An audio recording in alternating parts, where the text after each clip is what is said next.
በስመ አብ ወወልድ ወመንፈስ ቅዱስ አሐዱ አምላክ አሜን። ሰላም እግዚአብሔር ይብዛላችሁ ውድ የክርስቶስ ቤተሰቦች፣ አሁንም ተመልሼ መጥቻለሁ። የዕለተ ረቡዕ ታሪክ ያው እንግዲህ ጌታችንና አምላካችን መድኃኒታችን ኢየሱስ ክርስቶስ በዕለተ ረቡዕ ያደረጋቸው ክንውኖች አሉ። እነዚህ ክንውኖች ያው ሶስት የሚያክሉ ናቸው፣ ግን ታሪካቸው ሰፋ ያለ ነው። የጌታ ምክረ ሞት የተፈጸመበት ነው። እንግዲህ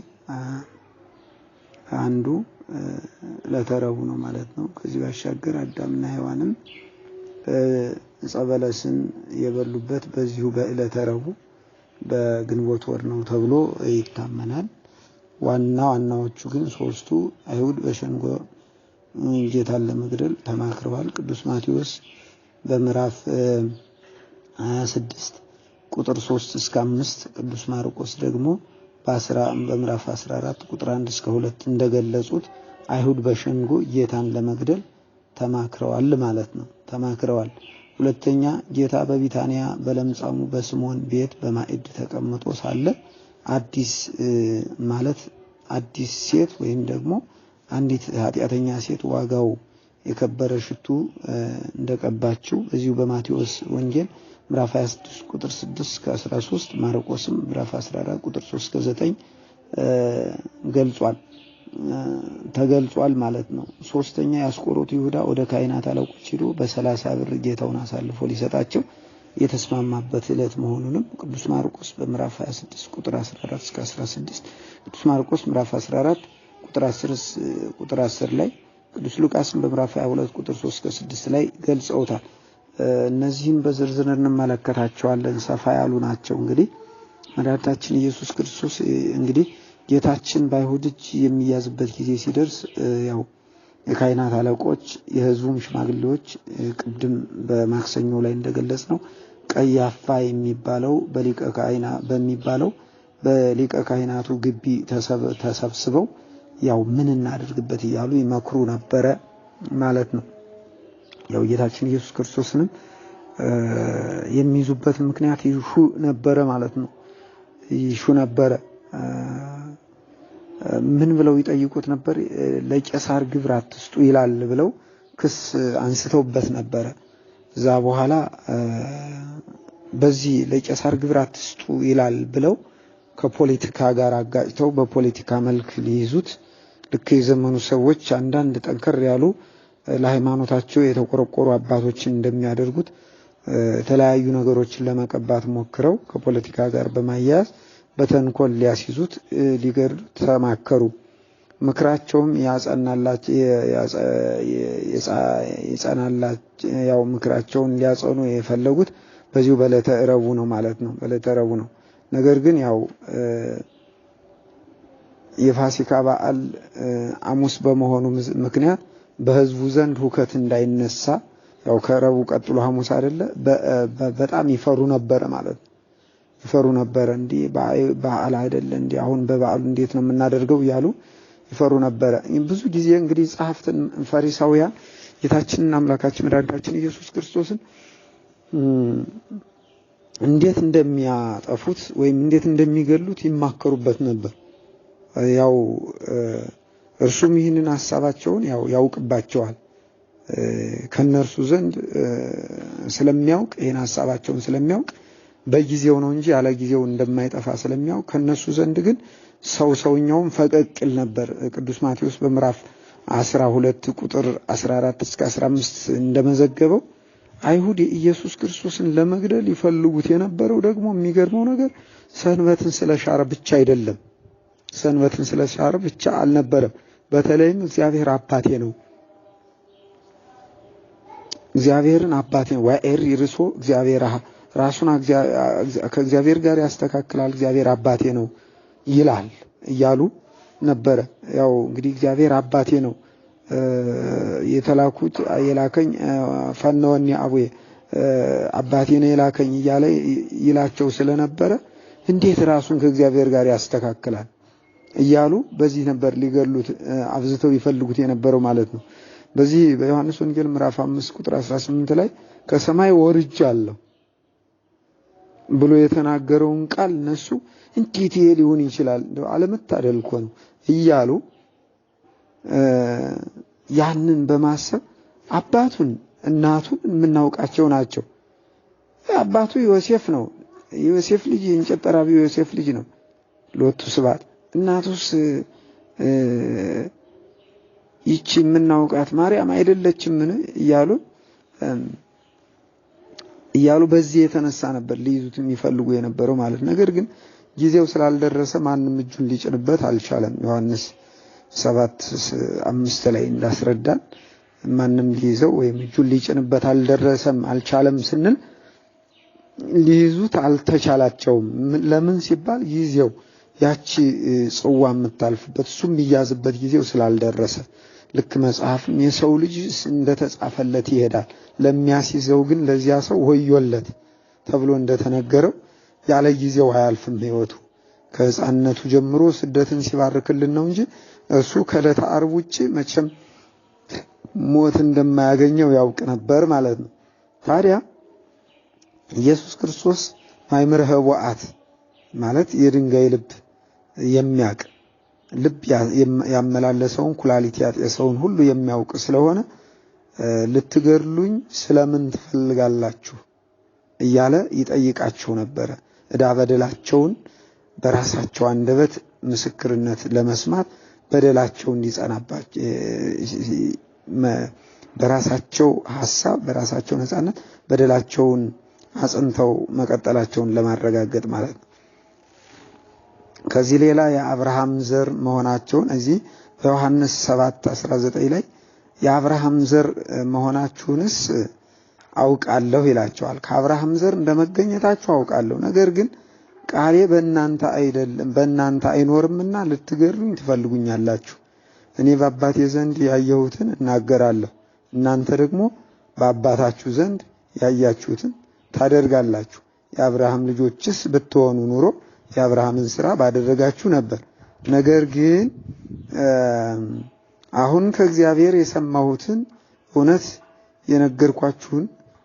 የነገርኳችሁን ሰው ልትገድሉኝ ትፈልጋላችሁ። እግዚአብሔርስ አባታችሁ ከሆነ በወደዳችሁኝ ነበር። እኔ ከእግዚአብሔር ዘንድ ወጥቼ አካል ዘማአካል ባህሪ ዘምባህሪ ተወልጄ መጥቻለሁና እርሱ ላከኝ እንጂ ከራሴ አልመጣሁም። ንግግሬን የማታስተውሉ ስለምንድን ነው እያለ ይወቅሳቸው ነበረ። አልሰማንም እንዳይሉ በደንብ አለስልሶ በምሳሌ እያደረገ ያስተምራቸው ነበር። ቃሌን ልትሰሙ ስለማትችሉ ነው። እናንተ ከአባታችሁ ከዲያብሎስ ናችሁ። በጣም የሚገርም ነው። የአባታችሁን ምኞት ልታደርጉ ትወዳላችሁ። እርሱ ይላል እርሱ አባታችሁ ዲያብሎስ ከመጀመሪያውም ነፍሰ ገዳይ ነበር፣ እውነትም በእርሱ ዘንድ ስለሌለ በእውነት አልቆመም። ሐሰትን ሲናገር ከራሱ ይናገራል፣ ሐሰተኛ የሐሰት አባትም ነውና ሲል ማንነታቸውን በግልጽ ፍርጥ አድርጎ ነግሯቸዋል ማለት ነው። ፍርጥ አድርጎ ነግሯቸዋል ማለት ነው። እሱ ነው አንደኛው። ይሄ አሁን ከላይ የገለጽ ነው የተከናወነው በዕለተ ረቡዕ። ያው ረቡዕ ማለት አራተኛ ቀን መሆኑን ያው አንዘነጋውም ብዬ ነው።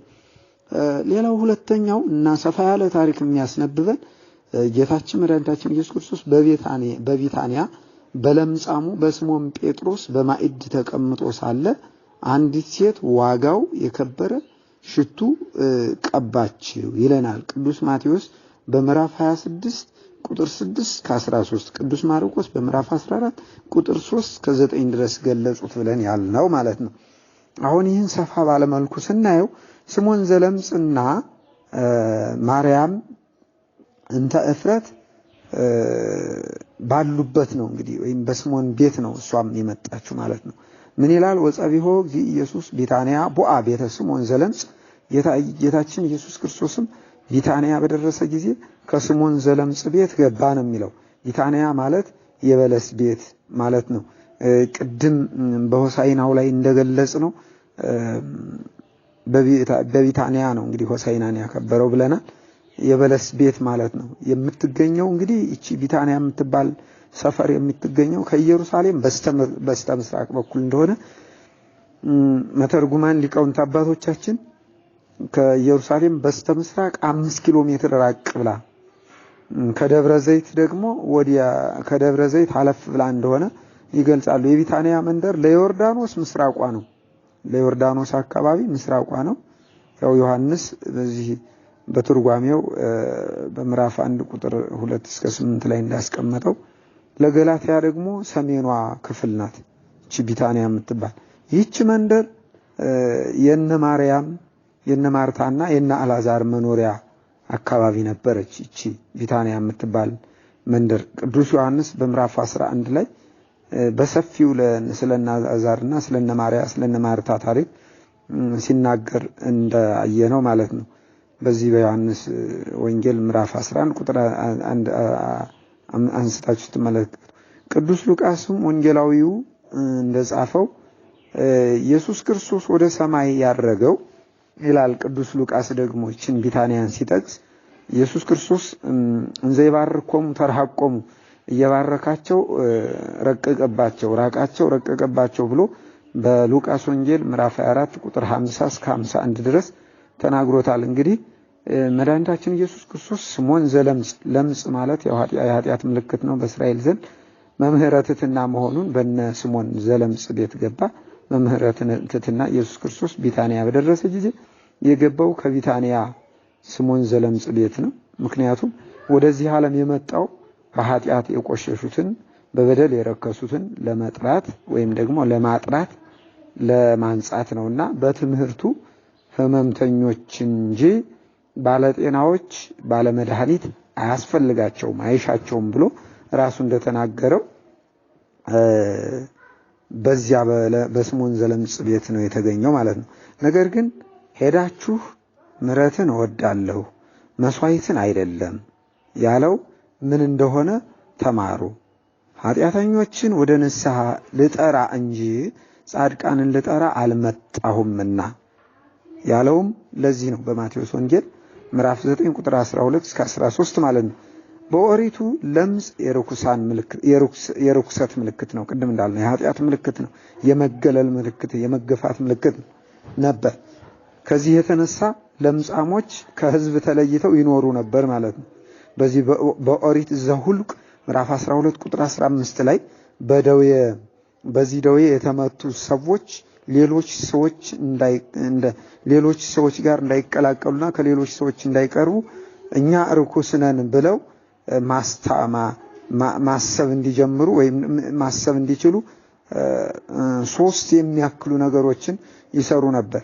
ኦሪት ዘሌዋውያን ምዕራፍ 13 ቁጥር 4 እስከ 5 ተመልከቱ።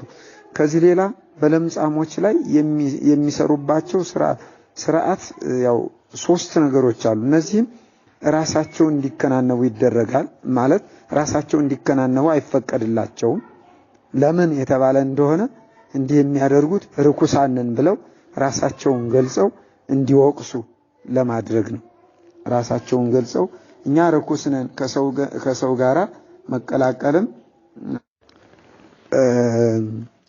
ራሳቸውን ርኩስ ነን ብለው እየተሳቀቁ እንዲኖሩ ራሳቸውን እንዲከናነቡ አይፈቀድላቸው። በሁለተኛ ደረጃ አፋቸውን ይሸፍናሉ። ይህ ደግሞ በለምጽ የረከስን ሰዎች በመሆናችን ቅዱሱን የእግዚአብሔርን ቃል መናገርም ሆነ መስማት አይገባንም እያሉ እየተሸማቀቁ እንዲኖሩ ይህን ያደርጉባቸው ነበር። ሶስተኛ ወገባቸውን አይታጠቁም። ይህ ደግሞ ንጽህና ቅድስና የለንም። ስለዚህ እኛ ርኩሳንን ብለው እንዲያስቡ እነዚህ 3ቱ የተገለጹት ነገሮች ይከናወኑባቸው ነበር በኦሪት በዚህ በለምጽ የተመቱ ኃጢአተኞች ሰዎች ላይ ማለት ነው። ተመልከቱት እንግዲህ መታጠቅ የንጽህና ምልክት ነው። መታጠቅ የንጽህና ምልክት መሆኑን ደግሞ ጌታችን በወንጌል ወገባችሁ የታጠቀ መብራታችሁም የበራ ይሁን ያለው ንጽህናን ቅድስናን ገንዘብ አድርጉ ሲል መሆኑን ቅዱስ ሉቃስ በምዕራፍ 12 ቁጥር 35 ላይ ገልጾታል። ቅዱስ ጳውሎስም ወገባችሁን በጽድቅ ታጠቁ ሲል ለኤፌሶን ሰዎች ምዕራፍ 6 ቅንቱ እንከ ሐቆ የልብክሙ እያለ ምዕራፍ 6 ኤፌሶን ምዕራፍ 6 ቁጥር 10 ላይ ተገልጿል። እንደው አሁን ወገባቸውን የማይታጠቁ ትውልድ የተፈጠሩት ቅድስና ንጽህና የለንም እያሉ መሆኑንም በዚህ ማስታወስ ይገባናል። ዛሬ ወንዶቹም ትጥቃቸው ከምን እንደሆነ እንደው መግለጽ አልፈልግም። ሴቶቹም እንደው ትጥቅ የሚባል የማያውቁ መሆናቸው እንደ እናቶቻችን ትጥቅ የሚባል ከወገባቸው የተለያቸው መሆናቸው እንደው ይሄ በነጻነት ዘመን በራሳችን ላይ ኃጢአት እያወጅን መሆኑን ልብ ብላችሁ እንደው አስቡትማ፣ ልብ ብላችሁ አስቡት። ሌላም አራተኛ አለ። ምግባር የለኝም ለማለት ጫማ አይጫሙም ነበር። ጫማ አይጫሙም ነበር። ምክንያቱም ጫማ መጫማት የምግባር ምሳሌ ነው። ምግባር ማለት ድርጊት ማከናወን፣ መልካም ስራ ማለት ነው። እንግዲህ ኢየሱስ ክርስቶስ ይህን ሁሉ ሸክም ወደ ከበደው ሸክም ወደ ዛበት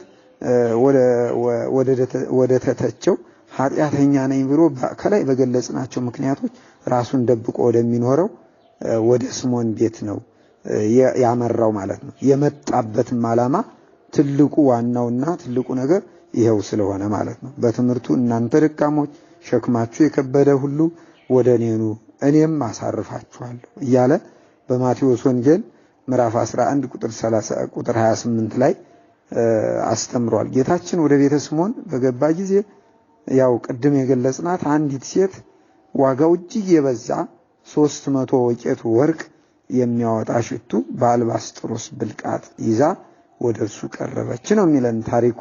በማዕድም ተቀምጦ ሳለ በራሱ ላይ አርከፈከፈችበት። ከዚህ የተነሳ ማርያም እንተ እፍረት ወይም ባለሽቷዋ ማርያም ትባላለች።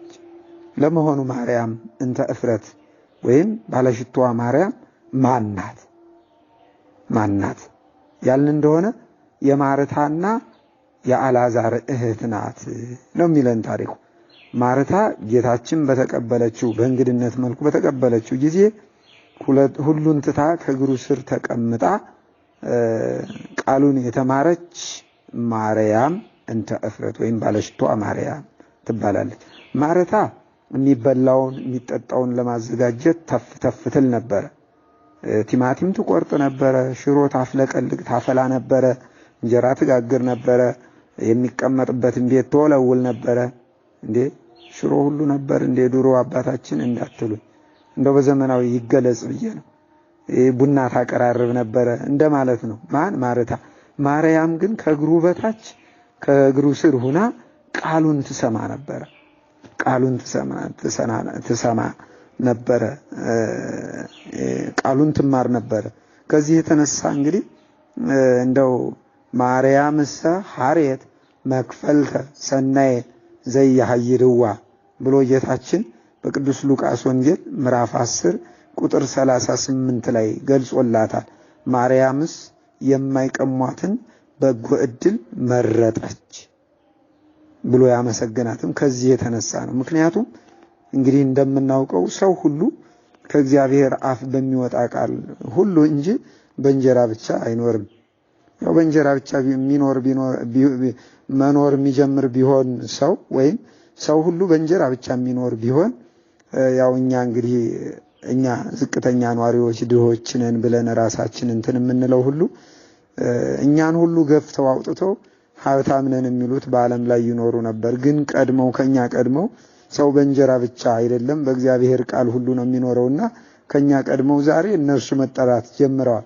ከኛ ቀድመው ከኢትዮጵያውያን ድሃ ናቸው ተብለው ከሚጠሩት ኢትዮጵያውያን ይልቅ ሀብታም ነን ብለው በሀብታቸው በጥበባቸው የሚመጻደቁት ሁሉ ያው ዛሬ ምን እየደረሳቸው እንደሆነ በቀን ስንት ሰው እየተጠራ እንደሆነ ሳይዘጋጁ ለዚያም ትጥቅ ሳይኖሩ ጫማ ሳይጫሙ ጽድቅ ሳይኖራቸው እየተጠሩ እንደሆነ እንመለከታለን። እንደው እግዚአብሔር አምላካችን ከዚች ቅድስት ሀገር በመፈጠራችን ወዶናል ማለትም ይቻላል እና በጣም በሚገርም ሁኔታ ያው ሰው ሁሉ በእንጀራ ብቻ አይኖርም። በእንጀራ ብቻ የሚኖር ቢሆን ኑሮ የድሃ ሀገር ኢትዮጵያ የሚሏት ጠፍታ እነሱ ይለሙ ነበር።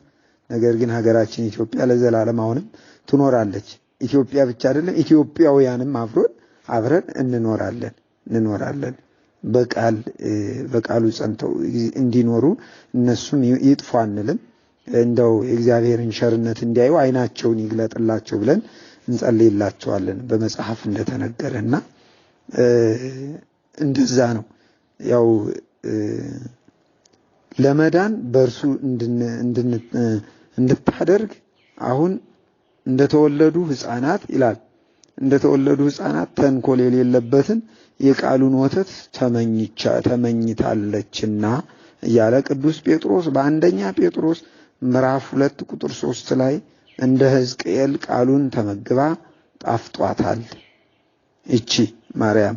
እንደ ቅዱስ ዳዊትም ቃል ለጉረሮዬ ጣፋጭ ነው፣ ከማርና ከወለላ ይልቅ ለአፌ ጣፈጠኝ ብላለች ይቺ ሴት። በአጠቃላይ እናንት የተጠማችሁ ሁሉ ወደ ውሃ ኑ፣ ገንዘብም የሌላችሁ ኑ፣ ገንዘቡ ብሉ፣ ኑ ያለ ገንዘብም ያለ ዋጋም የወይን ጠጅና ወተት ግዙ። ገንዘብን እንጀራ ላይደለ የድካማችሁንም ዋጋ ለማያጠግብ ነገር ለምን ትመኛላችሁ? አድምጡኝ፣ በረከትንም ብሉ፣ ሰውነታችሁም በጮማ ደስ ይበለው። ጆሮአችሁን አዘንብሉ፣ ወደ እኔም ቅረቡ፣ ስሙ፣ ሰውነታችሁም በሕይወት ትኖራለች።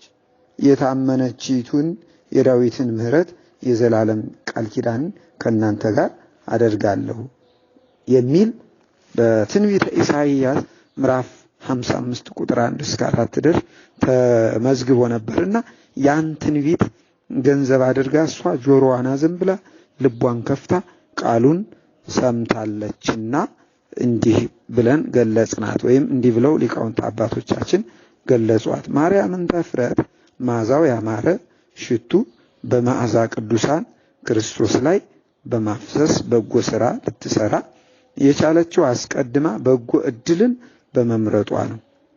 ምን ለማለት ነው? ከስጋዊ ሐሳብ ይልቅ የነፍሷን ምግብ ቃሉን ስለሰማች ነው። ሰው በነፍሱ ከከበረ ወይም ቃሉን ከሰማ ለስጋው ያለው እናንተስ መንግስቱንና ጽድቁን ሹ ሌሎቹ ሁሉ ይጨመርላችኋል አይደል የተባለው። ልክ እሷም እንዲህ ነው ያደረገችው። ይኸውም በፍጹም ትሕትና ቃሉን መስማት ነው ማለት ነው። ወሬኦሙ አርዳይሁ አንጎርጎሩ። የሚገርመው ነገር ደግሞ ሀብታም ሲሰጥ ድሃ ይቆናጠራል ወይም ይቆጣል እንደሚሉ ይቆጠቁጠዋል እንደሚሉ አርዳይሁ ጌታችን ደቀ መዛሙርት ግን በዚህ ነገር ወሬኦሙ አርዳይሁ አንጎርጎሩ በእንተ ዝንቱ ነገር ነው የሚለው መጽሐፍ። ጌታችን ይቅር ይበለን። ይህን ነገር ሲመለከቱ ደቀ መዛሙርቱ ይህን አይተው ተቆጡ፣ አዘኑ፣ አንጎራጎሩ። ወይቤሩ ለምንት ዘመጠነዝ እፍረት አይጎለት ዛቲ ብእሲት እሚታ ሰይጣኑ ለብዙ ነዋይ ወያሃቡ ወለነዳያን። ይህ ጥፋት ለምንድን ነው? ይቺ ሴት ይህን ሁሉ ይህን ያህል ሽቱ ለምን አፈሰሰች? ለምን አበላሸችው? በብዙ ዋጋ ተሽጦ ለድሆች ሊሰጥ በተቻለው ነበር ወይም ይገባ ነበር አሉ ይላል። ጌታ ኢየሱስ ክርስቶስም ይህንን አውቆ መልካም ሥራ ሰርታልኛለች፣ ሴቲቱን ስለምን ታደክሟታላችሁ ብሎ መከታ ቆመላት። ድሆች ሁልጊዜ ከእናንተ ጋር ይኖራሉና ወጊዜ ፈቀድክሙ ታሴኒዩ ሎሙ፣ በወደዳችሁት ጊዜ የወደዳችሁትን ታደርጉላቸዋላችሁ። እኔ ግን ሁልጊዜ ከእናንተ ጋር አልኖርም። እርሷ ይህን ሽቱ በሰውነቴ ላይ አፍስሳ ለመቃብሬ አደረገች፣ ለምቀበርበት ቀን አስጠብቀዋለች አላቸው። ምክንያቱም ይህች ሴት ዕለቱን እንዳትቀባው አይሁድ ወደ መቃብር አያደርሷትም። በሶስተኛው ቀን እንዳትቀባው ደግሞ ይነሳባታል። እንግዲህ ምስጢር ተገልጾላታል። ቃሉን ከመስማቷ የተነሳ ውሳጣዊ ሕሊናዋ ብሩህ ሆኖላታል ማለት ነው። ቅዱስ ዮሐንስ ደግሞ ይችን ሴት በምን አይነት ኃጢአት ቆይ ሌላ ጊዜ እናየዋለን። 8 አይነት ኃጢአት እንደነበረባት ማለት 7 አይነት ኃጢአት እንደነበረባት 7 አጋንንት እንዳደሩባት በትርጓሜው ገልጾታል። ስለዚህ አይኗ ከኃጢአት ተመልሳ ንስሐ ገብታ ከእግሩ ስር ወድቃ የምትችለውን በማድረጓ አይኗ ብሩህ ስለነበረ ከመቃብሩ ላይ እንዳታፈሰው ያው አይሁድ ይጠብቁታል፣ መቃብሩን ያስጠብቁታል። በትንሣኤው ዕለት እንዳትቀባው ይነሳባታል። ደግሞም ሰው ዛሬውኑ እንድትቀባ ዛሬውኑ እጸድቅበታለሁ ብሎ ከሰራው በኋላ ማድከም አይገባም። እንግዲህ አነሰም ማደገም ዛሬውኑ እጸድቃለሁ ብሎ ሰው የተመኘውን መስራት በሚጀምርበት ጊዜ እኛ ሐዋርያትን ወክለን ያለነው ካህናት መሰናክል ልንሆን አይገባም፣ ልናደናቅፍም አይገባም። ሰው እጸድቅበታለሁ ብሎ ባመነው ስራ እንዲሰራ አቅጣጫ እየሰጡ ማሰራትን ተገቢ መሆኑን ያሳስበናል። ይህች ሴት ታዲያ ከራስ ፀጉሯ እስከ እግር ጥፍሯ ይህ ቀራት የማትባል መልከ መልካም ናት። መላ አካሏን የሚያሳይ መስታወት ነበራት። ታዲያ ልብሷን አኑራ መልኳን በመስታወት ካየች በኋላ መፍረስ መበስበስ ላይቀር እንደማማር ምን ይረባል? ለዚያስ ኃጢአት የሚያስተሰርይ ኢየሱስ ክርስቶስ መጥቷል አሉ። ለሱ የምቀባው ሽቱ ገዝቼ እሄዳለሁ ብላ ተነሳስታ ብር ይዛ በዝሙት የሰበሰበቻቸውን 300 ወቄት ወርቅ ነበራት። እነዛን ብሮች ላ ወይም ያኔ ብር ይዛ ሄደች ነው የሚለው። የበጎ ነገር ጠላት ዲያብሎስ ግን ይህን ነገር ባሰበች ጊዜ ልታመልጠኝ አይደለ ምጽዋት መስጠት ከጀመረች ከኢየሱስ ክርስቶስማ ከሄደች ከኔ ነጠቀች አይደለ ብሎ ይህን ጊዜ ላሳስታት ብሎ ቀድሞ ከምታውቀው አንዱን ጎልማሳ መስሎ መልከ መልካም በሆነ ወጣት አምሳል ተመስሎ ከመንገድ ሸምቆ ቆያት ነው የሚለን። ካጠገቡ ስትደርስም ወዴት ትሄጃለሽ በማለት በሶስት አይነት መልኩ ጠይቋታል። እሷም በሶስቱም በትህትና ድል አድርገዋለች። እንመልከታቸው። ምን አላት? ወዴት ትሄጃለች ሲላት ዝም አለችው። ዲያብሎስም ዝምታዋን አይቶ አንቺ ባትነግሪኝ እኔ እኮ አውቀዋለሁ የምትሄጂበትን አለና እኔ እነግርሽ የለምን? እንግዲያስ ወንድ መጥቶብሽ ለሱ ልትቀቢው ሽቱ ልትገዢ ትሄጃለሽ አላት። እሷም በዚህ ጊዜ አዎን የሚል መልስ ሰጠችው። ሁለተኛም ፍቅሩ ያላለቀበት መንገድ ማነው?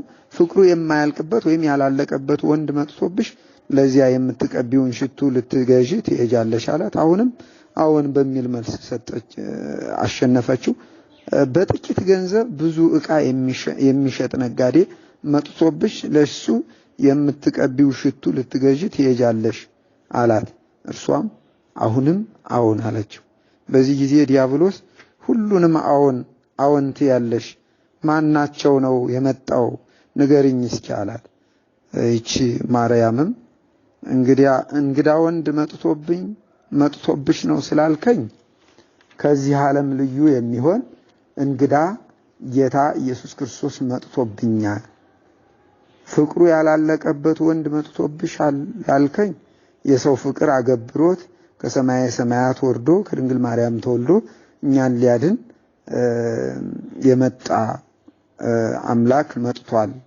በጥቂት ገንዘብ ዕቃ የሚሸጥ ባለጸጋ ነጋዴ መጥቶብሽ ላልከኝ በጥቂት ትሩፋት ብዙ ክብር የሚሰጥ ኢየሱስ ክርስቶስ መጥቷልና ለሱ የምቀባው ሽቱ ልገዛ እሄዳለሁ አለችው። በዚህ ጊዜ ያ ጥንተ ጠላታችን ዲያብሎስ እንደ ስሙ ሲጠራበት አይወድምና እንደ ጢስ በኖ እንደ ትቢያ በኖ እንደ ጉም በኖ እንደ ትቢያ ተኖ ከመካከሉ ራቀላት፣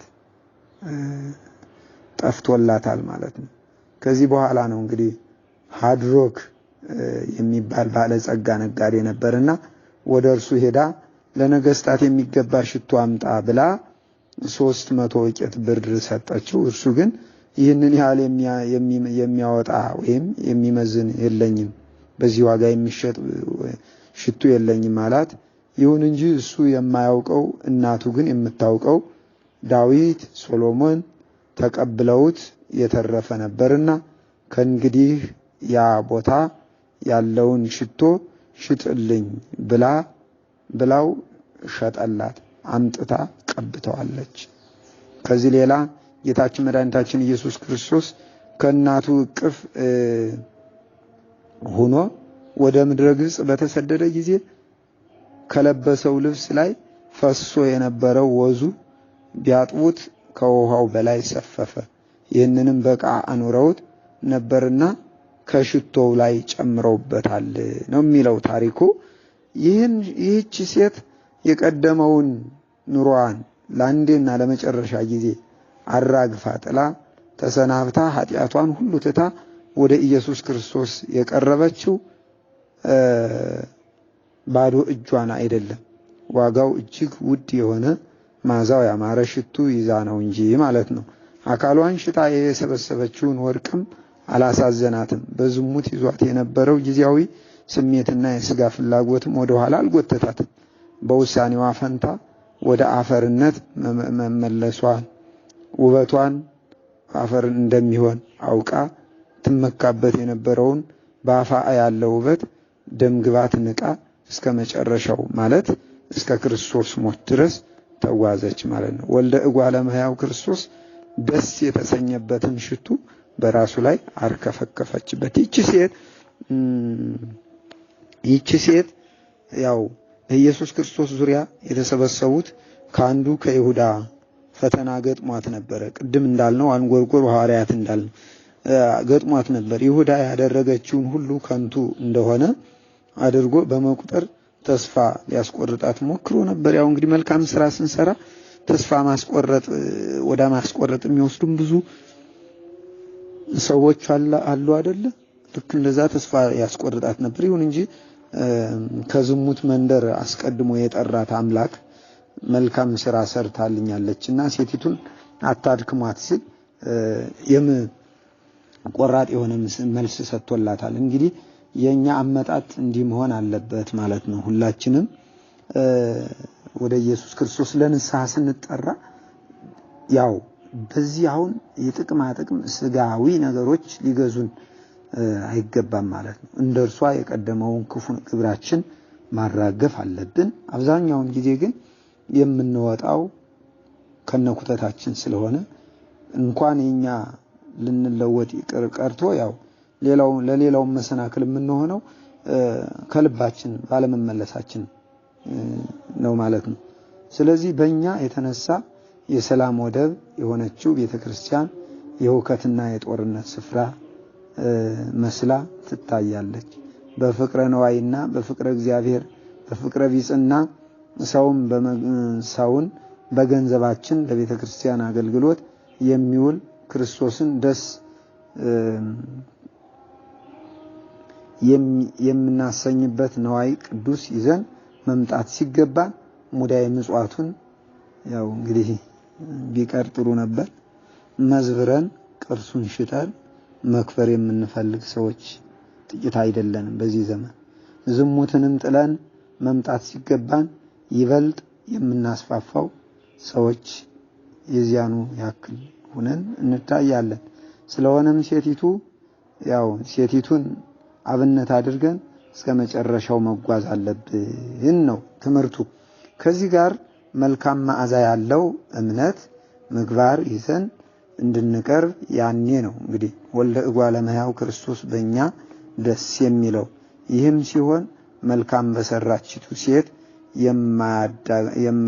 የሚያደክሙ ሰዎች ከክርስቶስ አጠገብ እንደተገኙ ሁሉ ዛሬም እኛ መልካም ስንሰራ ለቤተ ክርስቲያን የሚጠቅም ነገር ስናደርግ ድሆችን ስናነሳ ወደ ቤተ ክርስቲያን ቀርበን ቤተ ክርስቲያንን በማገልገላችን ለቤተ ክርስቲያን ቅርብ ነን ከሚሉ ሰዎች ሁሉ ሳይቀር ፈተና ሊያጋጥመን ይችላል። ያን ፈተና ግን መቋቋም የግድ ነው። የሴቲቱን መልካም ስራ ወደ ክፉ እንደለወጡባት የኛንም መልካም አገልግሎት ወደ ክፉ ለውጠው ለማጥላላት ይከሱናል፣ ያሽሟጥጡናል፣ ያከፉናል። ያው ብዙ ነገር ሊያደርጉብን ይችላሉ ሰዎች። ቢሆንም ግን እኛ መልካም ስራ ሰርታልኛለችና ሴቲቱን አታድክሟት ብሎ ለሴቲቱ የተናገረላት አምላክ ዛሬም ከኛ ጋር ስለሆነ ተስፋ ሳንቆርጥ ወይም ተስፋ ባለመቁረጥ ልንተጋ ይገባናል ማለት ነው። ጌታችን የማርያምን ተፍረትን የዛሬውን በጎ ህይወቱን እንጂ የትናንቱን ድካሟን አልተመለከተባትም። ዛሬ ያደረገችውን ነው እንጂ ትናንት ንስሐ ገብታ ያለቀሰችበትን፣ የወደቀችበትን፣ የተነሳችበትን ኃጢአቷን አልቆጠረባትም። አስቀድሞ በነቢዩ በኢሳይያስ ኃጢአተኛውን እንደተገለጸው ኃጢአተኛውም ካደረጋት ኃጢአት ሁሉ ቢመለስ ትእዛዜንም ሁሉ ቢጠብቅ ፍርድንና ቅን ነገርንም ቢያደርግ ፈጽሞ በሕይወት ይኖራል እንጂ አይሞትም። የበደለው በደል ሁሉ አይታሰብበትም። በሰራው ጽድቅ በሕይወት ይኖራል። በእውኑ ኃጢአተኛ ይሞት ዘንድ አይደለምን ተብሎ እንደተነገረ የቀደመ ኃጢአቷን አልተመለከተባትም፣ ወደ ኋላም አላሰበባትም ማለት ነው። ሰው ነው የትናንቱን እያሰበ ያው እንዲህ አድርጓል እንዲህ ብሏል እያለ ሲከስ፣ ሲወቅስ፣ ሲኮንን የሚኖረው እንጂ መድኃኒታችን ኢየሱስ ክርስቶስ ንስሐ በገባንበት ተጸጽተን ባለቀስንበት ኃጢአት እኛን ማሳቀቅ መውቀስም አይፈልግም ማለት ነው።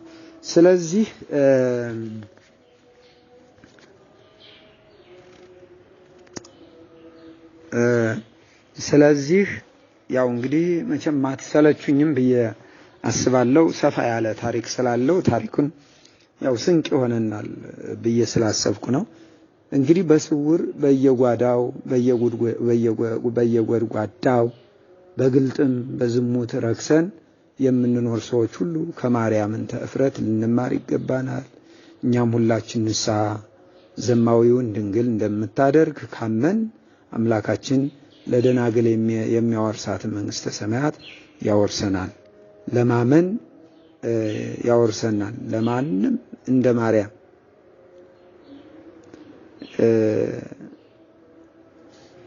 እንደ ማርያም መንተ እፍረት ለሷ የለገሰውን ቸርነት ይሰጣል።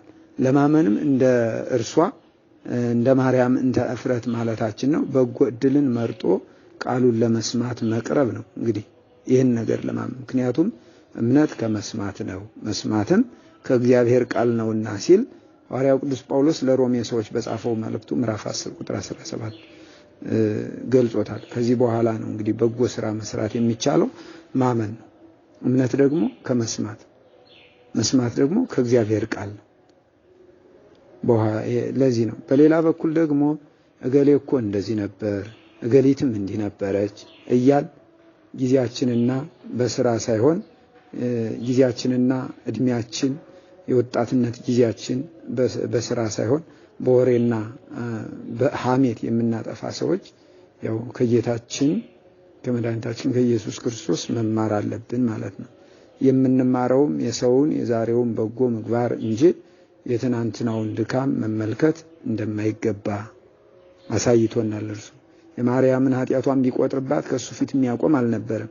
ከዚህ ጋር ለራስ የስጋ ጥቅም ሲባል ሌሎች የሚሰሩበትን መንፈሳዊ ስራ መንቀፍ አይገባን ማለት ነው። ይሁዳ ማርያምን ተእፍረትን የተቃወመው ለድሆች አስቦ ሳይሆን ቅዱስ ዮሐንስ ሐዋርያው ቅዱስ ዮሐንስ እንደነገረን ለራሱ ጥቅም ሲል መሆኑን ይናገራል።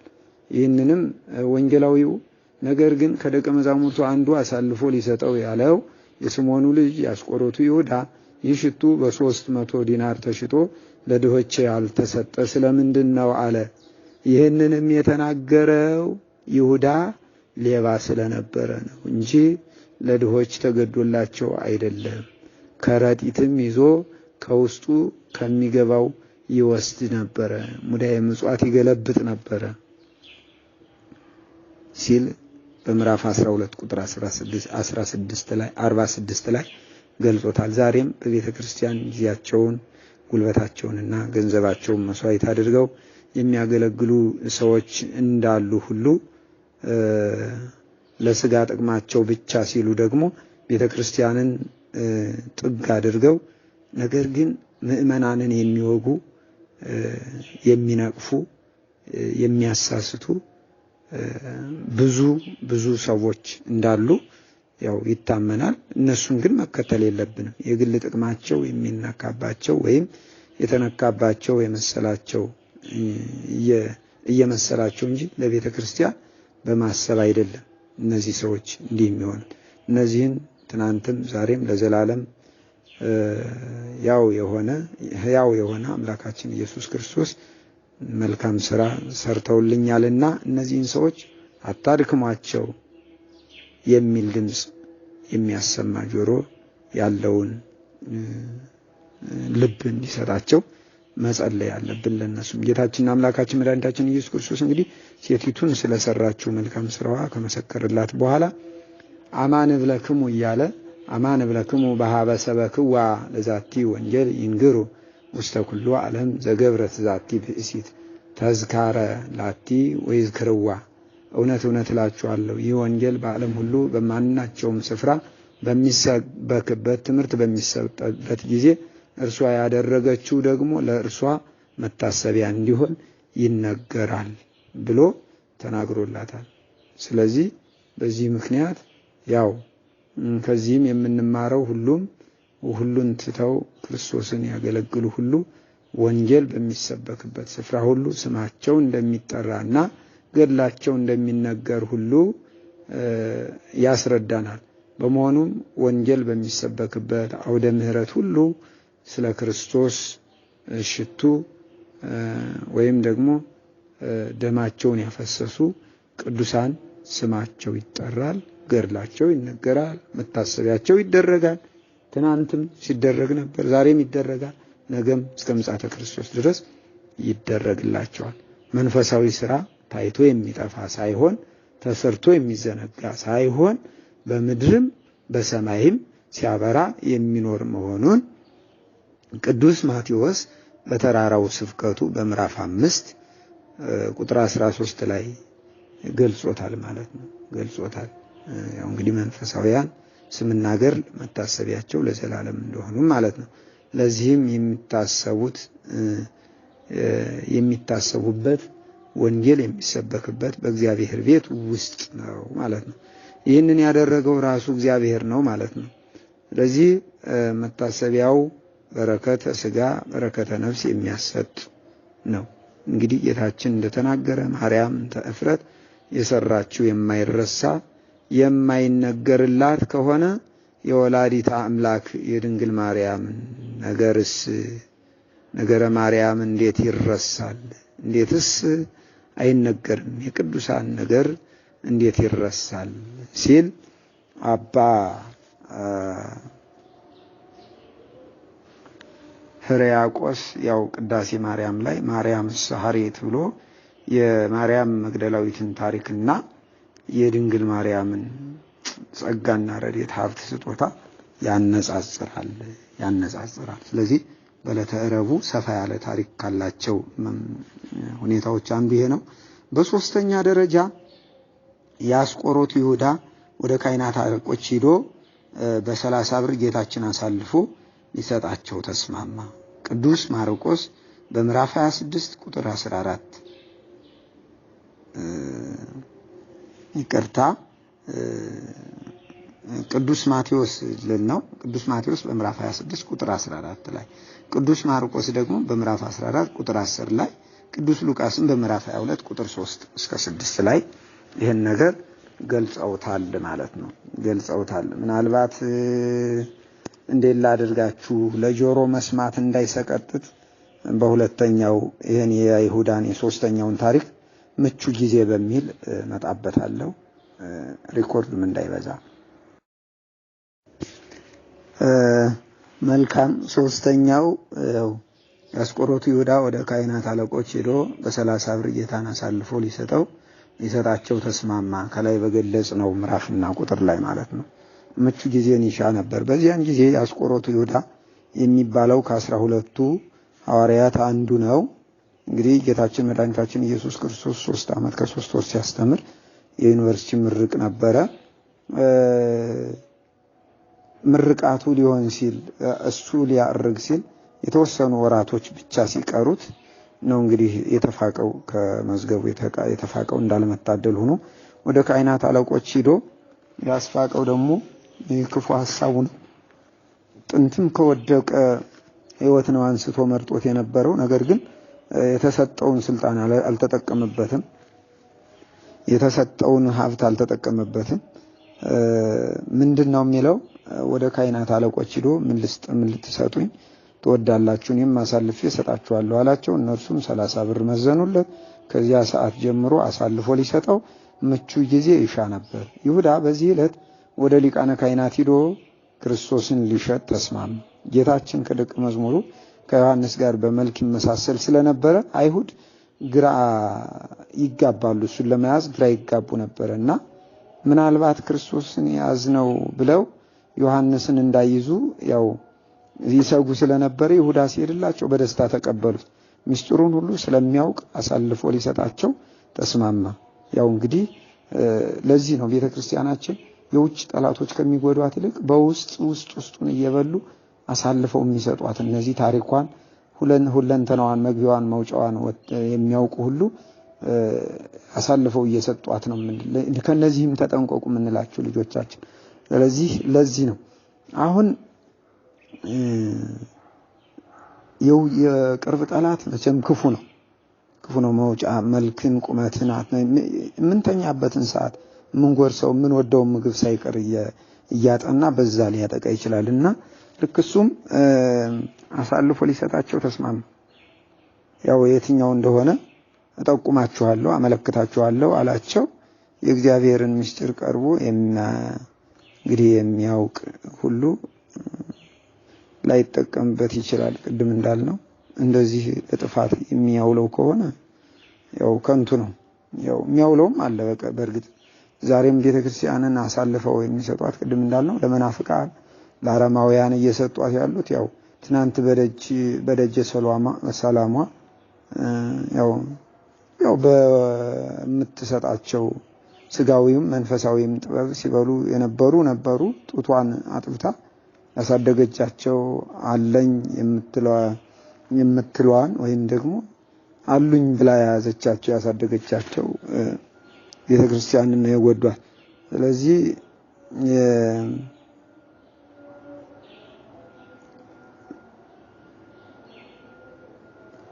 ሁላችንም አሁን እንዲህ አይነት አማኝ መስለው ከሚመጡብን ጠላቶች ነው መጠንቀቅ ያለብን።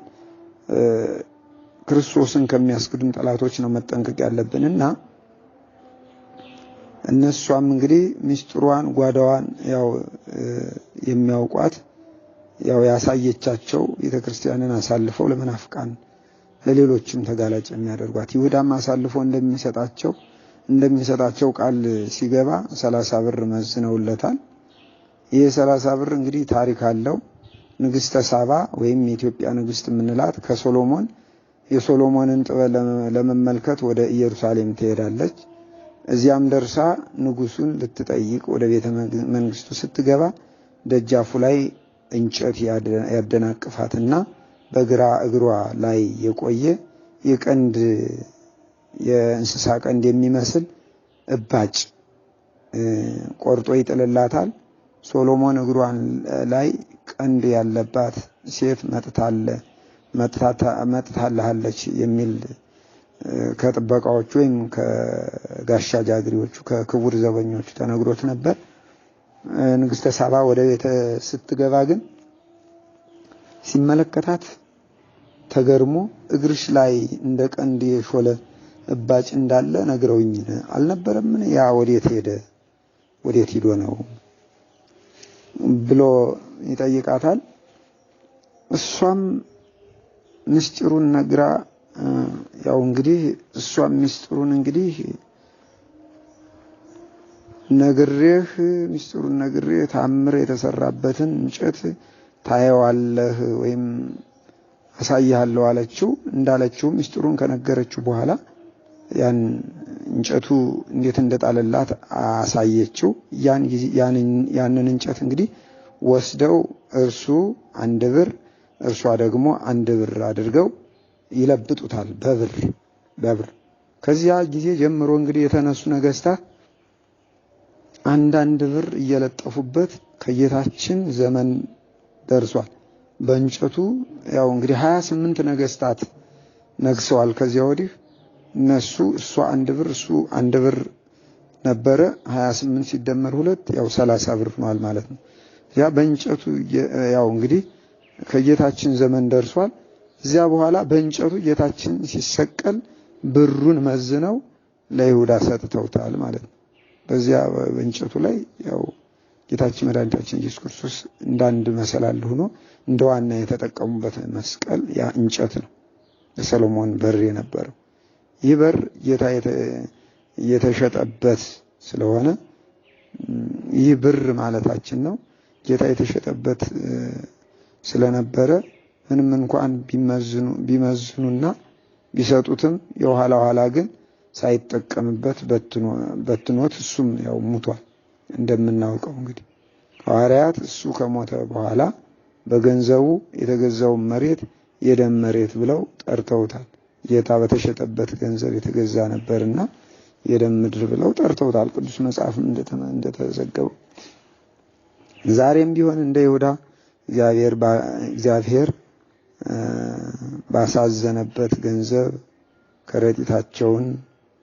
እግዚአብሔርን ባሳዘኑበት ገንዘብ ከረጢታቸውን የሚሞሉ ሰዎችን የሚያማርሩ በስልጣን የወጡ ጉቦ መማለጃ የሚከፍሉ የሚቀበሉም ሰዎች ይሁን በመጨረሻ ያው እንግዲህ አይጠቀሙበትም።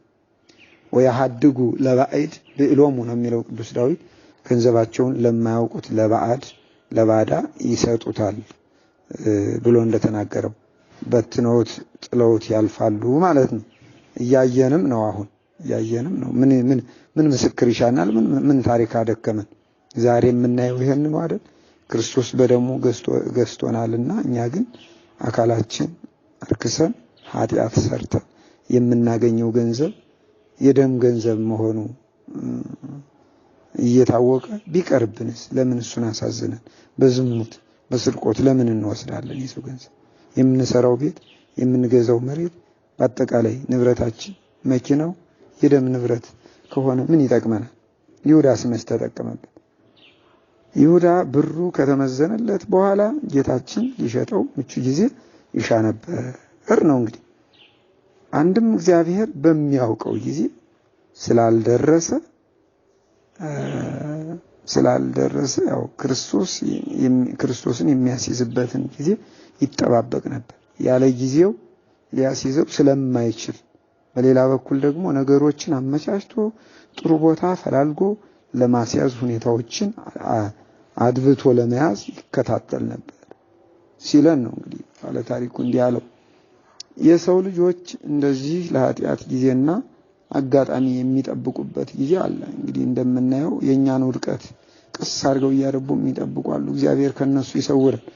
ስላልተመቻቸው ያው እንጂ ቢመቻቸው ያው እኛንም ሌላ ውስጥ የሚከቱ አሉ። እንደው ይሄን የገጠማችሁን ታሪክ እንትን እያላችሁ እያጣቀሳችሁ በደንብ ተጠቀሙበት። ከመስረቅ፣ ከማመንዘር፣ ከመግደል ወደ ኋላ የማይል እግዚአብሔርን ሳይሆን ሰውን ፈርቶ በሁኔታዎች አለመመቻቸት ታስሮ የተቀመጠ ሰው ዛሬም አይጠፋም ማለት ነው። በሌላ በኩል ስንመለከት የመናፍቃንም ጠባይ ነው። መናፍቃን ቤተክርስቲያንን አሳልፈው እስኪሰጡ ያደባሉ እንጂ ሰንበት ተማሪ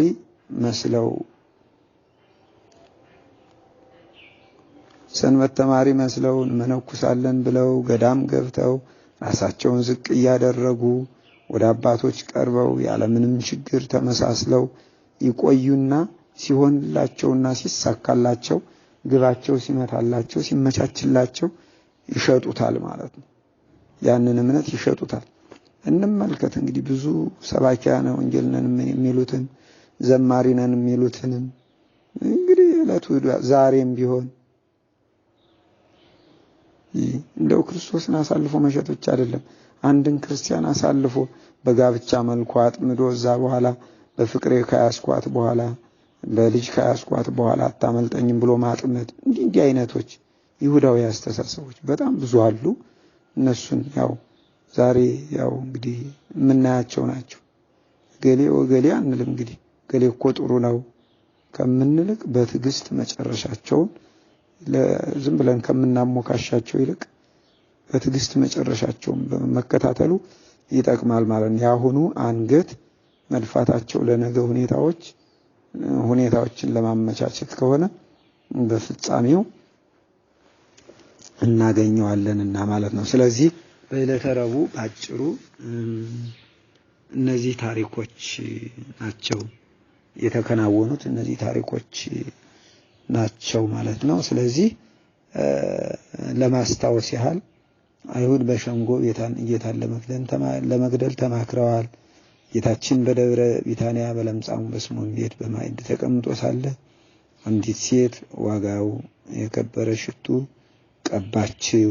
የአስቆሮቱ ይሁዳ ወደ ካህናት አለቆች ሂዶ በ30 ብር ጌታን አሳልፎ ሊሰጣቸው ተስማማ። አሁን ከዚህ ካሳለፍነው ታሪክ የምንረዳው ዝም ብሎ መልካም የሚሰሩትን ሰዎች ከሰው የሚያስሩ የሚያሳድዱ እንዳሉ፣ ያው በማመናችን ብቻ ክርስቲያኖችን የሚያሳድዱን፣ ልክ ጌታችን መድኃኒታችን ኢየሱስ ክርስቶስ የእግዚአብሔር ልጅ ነኝ ይላል፣ ሰንበትን ይሽራል። ምንም እኮ ሰንበት ላይ በሰንበት ሲያርስ አልተያዘ፣ ሲቆርጥ ሲቆፍር አልተያዘ፣ ድውይ ሲፈውስ ሙት ሲያነሳ ነው የተያዘ። እነሱ ግን አጣመው ያው ወኤሪ ርሶ ክርስቶስ ራሱን እግዚአብሔር ጋር ያስተካክላል ብለው በዚህ መልኩ ነበር እሱን እንትን ያሉት ማለት ነው። ስለዚህ ሁላችንም መልካም በማድረጋችን ብቻ ብዙ ሙጥጫዎች ብዙ መከራዎች እንደሚደርሱብን አስበን መታገስን፣ ሌላው ጌታችን ኢየሱስ ክርስቶስ እስከ ኃጢአታችንም ቢሆን የማይተወን መሆን እስከ ኃጢአታችንም ቢሆን ወደ እግዚአብሔር መቅረብ እንዳለብን ዛሬውን የኔማ ኃጢአቴ እንዴት ብሎ ከእግዚአብሔር ቤት ያቀርበኛል ማለት እንደሌለብን፣ ያው ስምዖን ለምጻሙ አየነው፣ ታሪኩን ተገንዘቡት በደንብ። ከሱ ቤት እኮ ነው የገባው ባለ በሽተኞች እንጂ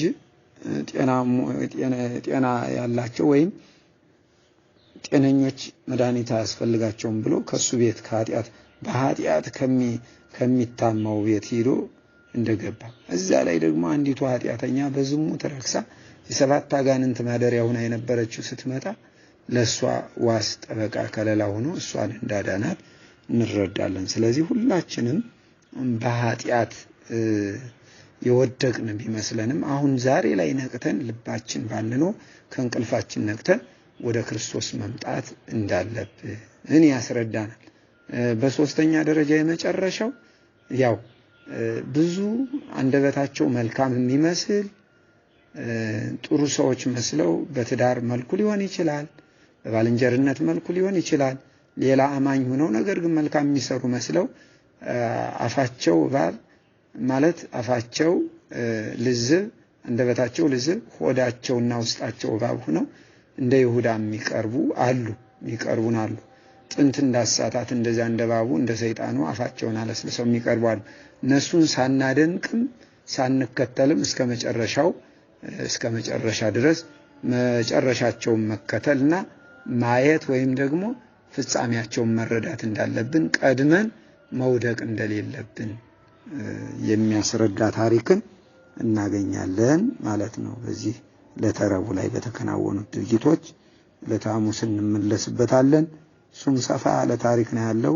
እንተርከው በወጉ ካል እስከ 2 ሰዓት ይጨርሳል፣ ግን አጠር ለማድረግ እንሞክራለን። እግዚአብሔር አምላክ ከሁላችሁ ጋር ይሁን። ይቆየን።